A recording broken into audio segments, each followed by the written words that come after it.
Өнөөдөр бид хэд хэдэн хүний хүсэлтийн дагуу Орсын хипхопын ертөнцийг оронгоор нэгүүлж чадсан Казахстаны рэпер Скриптонит буюу Адилийн түүхийг ярьж өгөх гэж байна. Скриптонит тайзнаас гадуур маш хаалттай амьдралын хэв маягаар алдартай бөгөөд хувийн амьдралаа хэвлэлийнхнээс хатуу хамгаалж гэр бүлийнхээ талаарх дэлгэрэнгүй мэдээллийг бараг хуваалцдаггүй учраас яг уран бүтээл болон карьер талаас нь илүү их танилцуулах болно.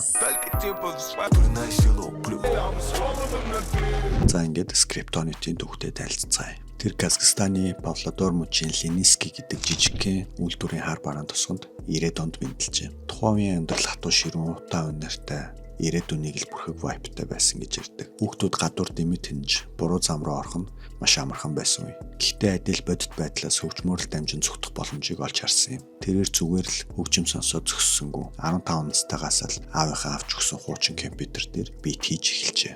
Ямар ч үнэтэй студ, лаг төхөөрөмж байхгүй. Найзуудтайгаа нийлж, жилз буюу сүлд жилзээ гэж нэрлсэн круг байгуулж, подвалж авах бэлтгэлээ хийдэг байв. Тухайн үед хинч мэддэггүй байсан барууны трэп дууралтыг хийж эхэлсэн бөгөөд хинч тэднийг тоохгүй байлаа. Хэдэн жилийн турш зүгээр л хоосон хан мөргөж байгаа юм шиг ямар ч орлогогүй, дэмжлэггүйгээр зөвхөн хөгжмөдөө донтон суух нь заримдаа үнэхээр хэцүү санагдаж байсан гэж дурссан байдаг. 2013 он гарах хүртэл тэдний амьдралд том өөрчлөлт гарсангүй. Тэгтэл тэр нэг шин синглээ клиптэй цэцсны дараа ёстой вирус шиг л интернетээр тархаж эхэлжээ. Клипэн дээр ямар нэгэн баян тансаг амьдрал, үнэтэй машин харуулсангүй. Зүгээр л өөрсдийнхөө амьдардаг хөдөөний баргаар гудамж, ориг амьдралыг тэр чигээр нь буулгасан байв. Энэхүү түүхий бодит вайб нь Орсын хипхопын акулуудын анхаарлыг татаж Алдарт Бастагийн Gaz Gold лейбл түүнтэй шууд гэрээсэн юм. Ингээд 2015 онд анхны цомгонд гарсан дайрууд Орсын iTunes-ийн чартыг тэргүүлж эхэлсэн. Энэ цомог яагаад тийм онцгой байсан бэ гэвэл тухайн үеийн Орсын рэперүүд хин илүү хурдан, тод уран цэгцтэй өглөх вэ гэдэг уралдаан хийж байсан үед Скриптонит үүнийг бүрэн эвдэж үгээ тод хэлхийн оронд хагас согтуу мэт үгээ залгсан өрмөц цолоогоор бусдаас ялгарч эхэлсэн байдаг. Хүмүүс үүнийг нь Yeltsin flow гэж очилдог байв.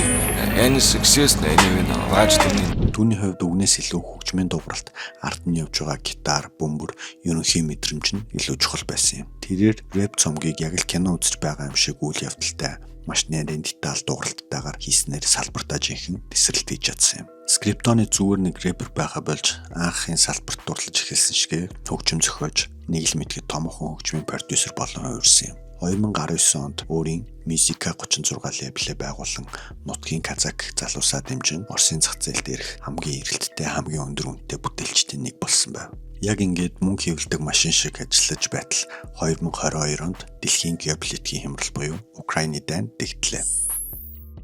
Энэ үед Скриптонит маш зоригтой бөгөөд эрсдэлтэй алхам хийсэн. Тэрээр өөрийнхөө ихтгэл үнэмшлийг мөнгнөөс дээгүүр тавьж бүрэн ашигтай ажиллаж байсан Musica 36 лейблээ хааж Орсын зах зээлийг орхин төрсөндөг Казахстан руугаа буцсан юм. Асар их үзэгч сая долларын орлого том зах зээлийн орхисон гаднаас нь харахад карьерийн хувьд маш том унал өөрийгөө хорлсон тэнэг үйлдэл мэт харагдаж байв. Олон хүн түүнийг ингээд туслаа одоо дахиж өмнө шигээ хийт болж чадахгүй гэж хэлж байлаа. Гэхдээ жинхэнэ авьяас хаанч гэрэлтдэг гэдгийг тэр баталж чадсан бөгөөд унсан газраа үлдсэнгүй харин ч улам эрх чөлөөтэй болсон юм. Тэрээр зүгээр нэг хуучин шигээрээ бихээс залхаж Скриптонит гэж бие даасан орон бүтээлээ хийхээс гадна 8 хүний бүрэлдэхүүнтэй амьд хөгжмийн хамтлаг болох группа Скриптонит гэх өөр нэг төсөл эхлүүлсэн.